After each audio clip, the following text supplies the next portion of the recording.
Halo dan selamat datang kembali. Pernah nggak sih Anda mikir, pilihan Anda sehari-hari mulai dari kopi merek apa sampai mobil yang Anda suka, itu benar-benar murni pilihan pribadi? Atau jangan-jangan sebagian besar keputusan itu sebenarnya kayak ada naskah tak terlihat gitu yang ditulis oleh kelompok-kelompok di sekitar Anda. Nah hari ini kita mau coba bongkar nih pengaruh tersembunyi ini subkultur. Sumber kita kali ini bab 13 dari sebuah buku teks perilaku konsumen. Menurut saya sih ini menarik banget. Misi kita, Yes, mengungkap gimana identitas kita, kelompok etnis Anda, usia, keluarga, bahkan lingkungan tempat tinggal, itu secara halus tapi kuat ngebentuk siapa Anda sebagai konsumen. Seringkali dengan cara yang nggak kita sadari. Siap ya kita gali lapisan-lapisan identitas ini?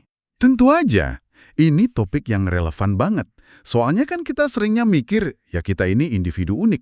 Selera kita ya punya kita sendiri. Tapi seperti yang nanti kita lihat dari materi ini, tarikan dari kelompok, rasa kekitaan, itu wah kuat banget pengaruhnya ke preferensi dan perilaku kita. Yang seru itu gimana cara kerjanya, dan gimana para pemasar tuh mencoba, kadang berhasil, kadang ya gagal total, buat paham dan nyambung sama berbagai subkultur ini. oke, kita mulai dari ide dasarnya dulu ya. Bab ini langsung bilang kalau identitas kita sebagai konsumen itu bukan cuma soal saya, tapi juga soal kita. Rasa jadi bagian dari kelompok yang lebih besar ini, nah inilah inti dari konsep subkultur, gitu kan? Ya, tepat sekali. Subkultur itu bisa dibilang kelompok di dalam masyarakat yang lebih luas, yang punya keyakinan, nilai-nilai, pengalaman hidup yang khas bareng-bareng. Dan itu yang bikin mereka beda dari kelompok lain. Keanggotaan ini, mau itu dasarnya etnis, agama, usia, atau bahkan hobi ya, sering jadi kayak kompas tak terlihat gitu, yang ngarahin pilihan konsumsi kita sehari-hari. Nah, ngomongin soal etnis dan ras, ini area yang sensitif ya, tapi penting banget. Teks ini ngingetin kita betapa pentingnya pemahaman yang, ya, mendalam dan menghargai. Ada contoh-contoh lama kan, di mana pemasaran malah bikin stereotip negatif makin kuat. Mungkin kita ingat kayak karakter Rastus buat serial atau Frito Bendito yang kontroversial itu. Bahkan, citra Aunt Jemima aja perlu diubah total tahun 80-an akhir. Untungnya sih sekarang pendekatannya udah lebih hati-hati ya, meskipun ya belum tentu selalu sempurna juga. Betul. Proses adaptasi orang ke budaya baru, yang namanya alkulturasi, itu memang rumit banget. Beda ya sama enkulturasi. Itu pas kita belajar budaya kita sendiri dari lahir. Kalau alkulturasi itu kayak ada tarik-menarik terus. Di satu sisi, ada dorongan buat asimilasi. Jadi, ya udah ngikutin budaya baru sepenuhnya. Tapi di sisi lain, ada juga keinginan kuat buat pemeliharaan, mempertahankan budaya asal. Kadang malah muncul resistensi, nolak tekanan buat berubah, atau bahkan segregasi, kelompoknya milih hidup agak terpisah gitu. Oh, jadi nggak linear gitu ya prosesnya. Ada banyak banget dinamika di dalamnya berarti. Benar banget. Dan kompleksitas ini nih yang coba dijelajahi pemasar. Contoh bagus dari teks itu, Home Depot, mereka sadar kalau kebutuhan dan cara ngomong ke komunitas Hispanik yang udah lama di AS, mungkin generasi kedua atau ketiga gitu ya, yang udah terakulturasi, itu beda banget sama imigran Hispanik yang baru datang, yang mungkin masih dominan pakai bahasa Spanyol. Jadi mereka bikin kampanye iklan yang beda buat masing-masing segmen. Ini nunjukin pentingnya paham tingkat akulturasi, bukan cuma lihat label etnisnya aja. Menarik banget ya, sampai sedetail itu nuansanya diperhatikan. Dan kadang kejadiannya malah kebalikannya ya. Sesuatu yang awalnya khas satu kelompok etnis, malah jadi populer di mana-mana. Fenomena ini namanya deetnisasi. Contoh klasik yang disebut di teks itu bagel. Dulu kan makanan pokok komunitas Yahudi ya. Iya betul. Tapi sekarang, wah ada bagel rasa macam-macam. Jalapeno, blueberry, bahkan ada yang ijo buat St. Patrick's Day. Semua orang makan, pizza juga gitu kan? Persis. Deetnisasi ini nunjukin kalau budaya tuh cair, saling pengaruh-mempengaruhi. Teks ini juga secara khusus nyorot subkultur Asia Amerika. Ini kelompok ras yang tumbuhnya paling cepat di Amerika Serikat loh.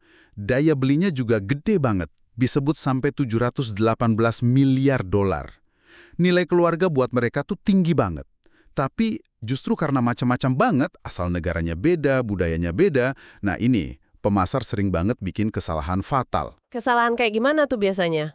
Yang paling sering ya salah terjemahan atau nggak paham budayanya. Contoh klasik yang dikutip tuh slogan Coca-Cola, Coke Adds Life, katanya pernah diterjemahin jadi kayak Kok bikin leluhur Anda hidup lagi gitu dalam bahasa Jepang. Kan serem ya, jelas bukan itu pesannya. Atau KFC yang salah nerjemahin finger licking good buat pasar Tiongkok, di mana jilat-jilat jari di depan umum tuh dianggap nggak sopan. Ada juga tuh contoh iklan sepatu yang salah nunjukin perempuan Jepang pakai tradisi ikat kaki, padahal itu kan tradisi Tiongkok kuno. Ini bukan cuma bikin malu ya, tapi bisa ngerusak citra merek banget. Makanya riset budaya itu penting banget. Dan jangan anggap satu etnis itu sama semua. Wah, iya, itu kesalahan yang cukup fatal sih. Oke, kita geser dikit dari etnis, kita lihat subkultur berdasarkan agama. Dulu kayaknya tema agama agak dihindari ya di pemasaran, tapi teks ini bilang ada pergeseran. Pemasar sekarang lebih berani pakai tema-tema religius atau spiritual. Gimana tuh bentuknya? Iya, dulu emang cenderung dihindari, mungkin takut nyinggung atau terlalu personal gitu ya. Tapi sekarang kita lihat, bahkan produk-produk umum pun coba deketin komunitas berbasis keyakinan. Misalnya lewat sponsor acara gereja, atau pakai cerita di iklan yang nyambung sama nilai-nilai spiritual tertentu. Tapi, yang lebih menarik lagi dari temuan di teks ini, gimana fenomena ini meluas di luar agama yang terorganisir. Maksudnya gimana tuh? Ada studi tentang komunitas merek yang loyalnya kebangetan, kadang disebut kultus merek. Contohnya pengguna Apple Newton, itu loh PDA jadul yang udah nggak dibikin lagi. Studi itu nemuin kalau dalam obrolan online mereka muncul tema-tema yang mirip ritual agama atau bahkan magis gitu. Mereka cerita gimana baterai Newton mereka hidup lagi secara ajaib misalnya. Ini bukan berarti mereka nyembah produknya ya, tapi nunjukin sesuatu yang lebih dalam. Gimana loyalitas merek yang kuat banget itu bisa ngisi semacam kekosongan makna atau kebutuhan komunitas, hampir kayak pengalaman spiritual buat sebagian orang. Produknya jadi lebih dari sekedar alat, tapi kayak artefak yang punya makna gitu. Wah, itu perspektif yang menarik banget ya, gimana sebuah merek bisa ngambil peran sedalam itu. Nah, selain etnis dan keyakinan, struktur dasar lain yang ngebentuk kita kan keluarga. Dan konsep keluarga ini sendiri kayaknya berubah terus ya. Citra keluarga tradisional, ayah kerja, ibu di rumah, 2 anak, kayaknya makin nggak relevan ya. Betul sekali. Realitasnya sekarang jauh lebih beragam. Teks ini nyorot beberapa tren penting. Pertama, naiknya jumlah pasangan yang kohabitasi tinggal bareng tanpa nikah. Angkanya di AS naik drastis banget, dari sekitar 2,9 juta di tahun 96 jadi 7,8 juta di 2012. Terus ada keluarga yang anggotanya mencar-mencar lokasinya. Mungkin karena kerjaan ya. Fenomena lain yang menarik itu boomerang kids. Anak dewasa muda yang balik lagi tinggal sama orang tua. Entah habis lulus kuliah atau karena alasan ekonomi. Angkanya lumayan loh. Di AS sekitar 40% usia 25-29 pernah atau lagi ngalamin ini. Dan tentu aja ada DINGS, double income, no kids. Pasangan kerja dua-duanya nggak punya anak. Pola belanjanya beda banget pastinya. Dengan struktur keluarga yang berubah drastis gini, gimana pemasar coba memahaminya? Mereka pakai konsep yang namanya siklus hidup keluarga. FLC, Family Life Cycle. Ini bukan konsep baru sih, tapi terus diupdate. Idenya itu ngelihat gimana kebutuhan, prioritas belanja, sama pola pengeluaran keluarga itu berubah bertahap seiring waktu. Faktor utamanya bukan cuma usia, tapi juga status nikah, ada nggaknya anak dan usianya berapa, plus pendapatan juga. Misalnya, pasangan muda baru nikah mungkin fokusnya ke perabot rumah. Keluarga yang punya anak kecil, wah belanjanya banyak buat kebutuhan anak. Pasangan yang lebih tua, anaknya udah pada mandiri, empty nesters, mungkin duitnya lebih banyak buat hobi, jalan-jalan, atau barang mewah. FLC ini bantu memetakan perubahan prioritas ini. Jadi semacam peta perjalanan konsumsi keluarga gitu ya? Bisa dibilang gitu. Dan ada satu lagi konsep menarik soal keluarga yang disebut di teks, yaitu material parenting. Ini praktik di mana orang tua pakai barang atau produk sebagai hadiah buat perilaku baik, atau malah sebagai hukuman. Misalnya, kalau nilai kamu bagus, nanti dibeliin gadget baru. Ternyata, menurut riset yang dikutip, kebiasaan ini bisa ikut ngebentuk kecenderungan materialistis pada anak pas dewasa nanti. Sesuatu yang mungkin perlu direnungkan ya buat para orang tua. Bahkan nih, saking luasnya definisi keluarga sekarang, teks ini sampai nyebut ada pasar khusus kayak air minum kemasan desainer buat anjing. Hah, air minum desainer buat anjing? Luar biasa. Iya. Ini nunjukin banget gimana hewan peliharaan udah dianggap kayak anggota keluarga inti buat banyak orang dengan kebutuhan konsumsi sendiri. Wah, ini benar-benar nunjukin pergeseran cara pandang ya. Oke, sekarang kita pindah ke pembentuk subkultur lain yang kuat banget, usia. Usia jelas banget ngaruh ke cara kita lihat dunia dan apa yang kita beli. Teks ini ngebaginya ke beberapa kelompok usia kunci. Kita mulai dari remaja kali ya. Ya, remaja ini kelompok yang seru banget karena mereka lagi di fase cari identitas yang penuh gejolak. Teks nyorot beberapa konflik internal utama yang mereka hadapi yang terus ngaruh ke perilaku konsumsi mereka. Ada tarik-menarik antara otonomi, pengen mandiri, beda, versus rasa memiliki, butuh diterima gengnya. Ada pemberontakan lawan otoritas versus konformitas sama teman-teman.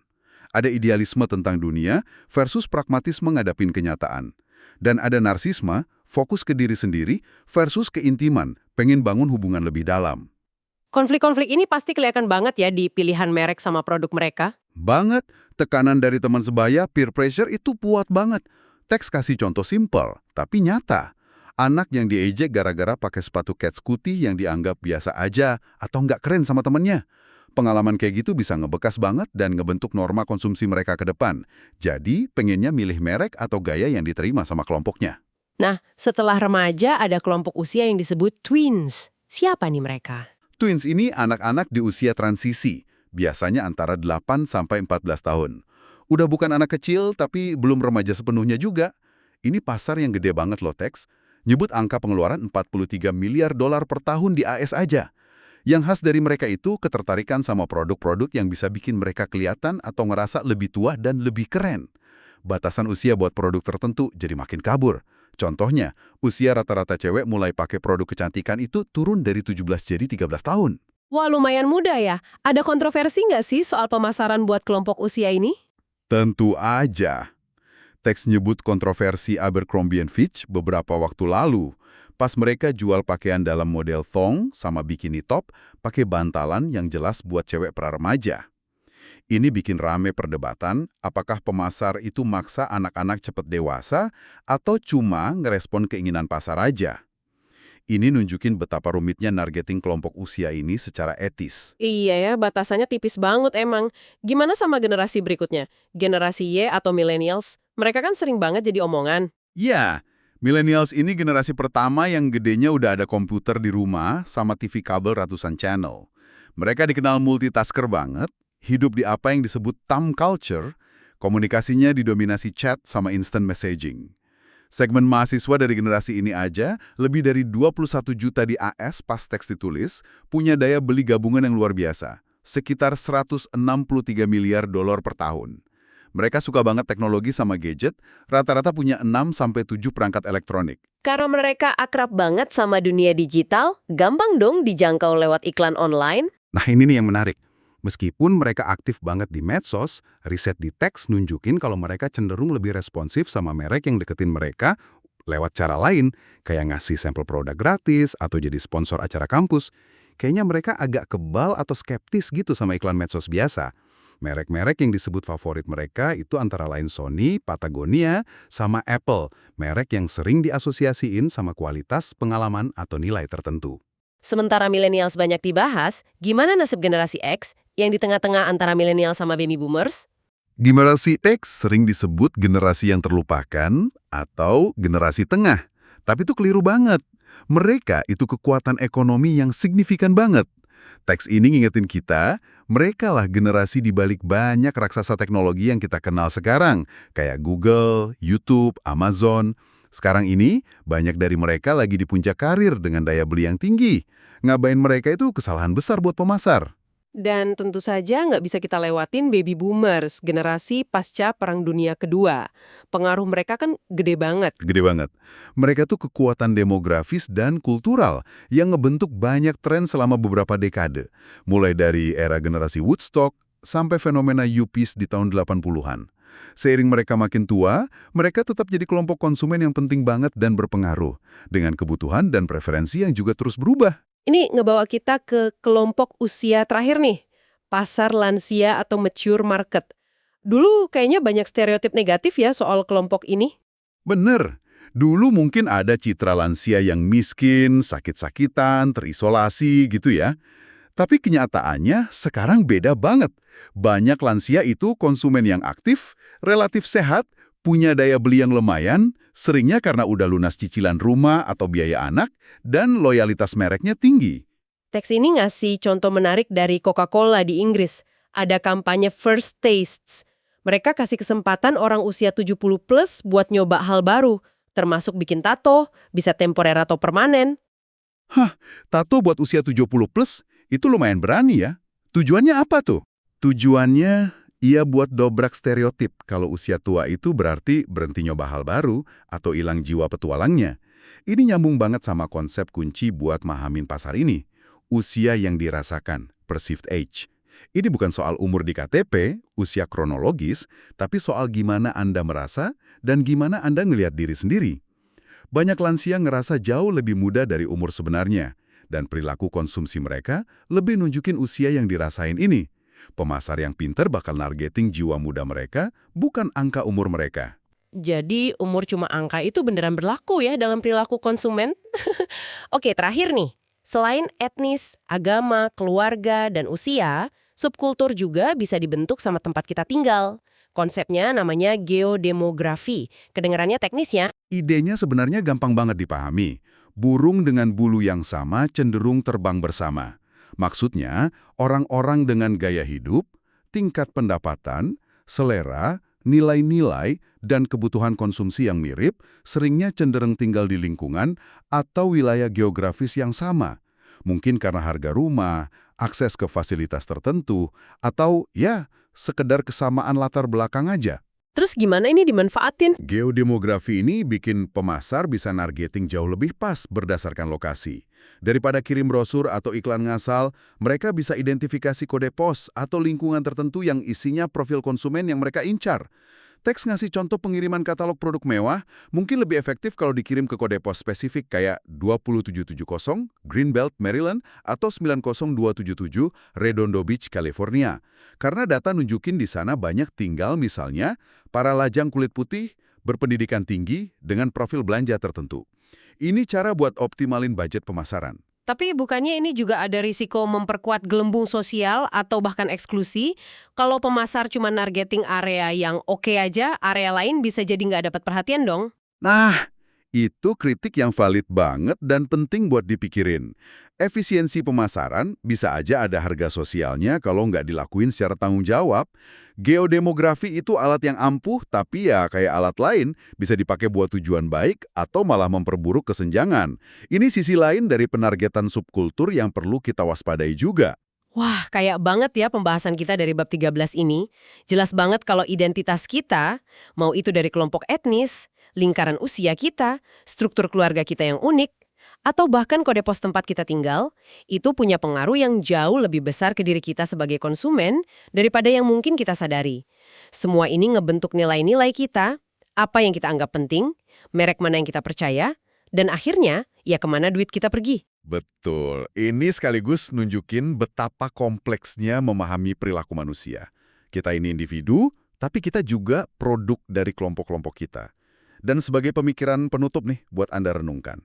Mengingat gimana subkultur itu terus berubah dan adaptasi, tadi kita lihat contoh deetnisasi, perubahan struktur keluarga, atau gimana generasi saling pengaruhin, dan gimana batas antar kelompok jadi makin cair di era digital ini, di mana kita bisa nyambung sama siapa aja di seluruh dunia.